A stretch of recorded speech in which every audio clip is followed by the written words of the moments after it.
শুক্ৰবাৰে নলবাৰী জিলাৰ টিহুৰ সৰ্বেশ্বৰ দাস জ্যেষ্ঠ মাধ্যমিক বিদ্যালয়ত ভৱানীপুৰ আৰু নগাঁৱৰ পৰা প্ৰকাশ পোৱা তিনিমহীয়া আলোচনী পোহৰৰ উন্মোচনী অনুষ্ঠান অনুষ্ঠিত হয়। উক্ত উন্মোচনী সভাখনত সভাপতিত্ব কৰে টিহু মহাবিদ্যালয়ৰ বুৰঞ্জী বিভাগৰ অৱসৰপ্ৰাপ্ত মুৰব্বী অধ্যাপক ডক্টৰ ৰমণী বৰ্মনে।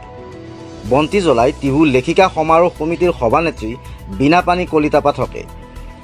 লক্ষ্য হীৰা বুজৰ বৰুৱাৰ বৰগীতেৰে আৰম্ভ হোৱা সভাখনত এটি গীত পৰিৱেশন কৰে দীপাঞ্জলি পাঠকে।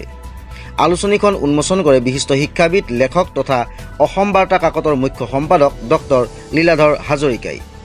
নিৰ্দিষ্ট বক্তা হিচাপে উপস্থিত থাকে টংলা উচ্চতৰ মাধ্যমিক বিদ্যালয়ৰ বিষয় শিক্ষয়িত্ৰী ডক্টৰ ৰুমি কলিতা আৰু বিশিষ্ট অতিথি হিচাপে উপস্থিত থাকে কবি গল্পকাৰ উষামণি শইকীয়া। আলোচনীখনৰ সম্পাদক অলকা বুজৰ বৰুৱাই আগবঢ়োৱা উন্মোচনী সভাত পুতলা নাচৰ শিল্পী টিহুৰ মাখি বাহাৰ পল্লৱী পাপেট থিয়েটাৰৰ স্বত্বাধিকাৰী ধীৰেন ঠাকুৰীয়াৰ লগতে আলোচনীখনৰ বেতুপাত মডেল বিদিশা তালুকদাৰক সম্বৰ্ধনা জনোৱা হয়।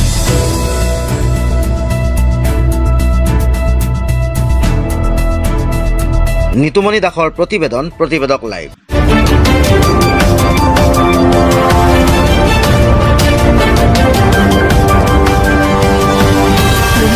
প্ৰতিবেদক লাইভ পোহৰৰ দিশে এখোজ।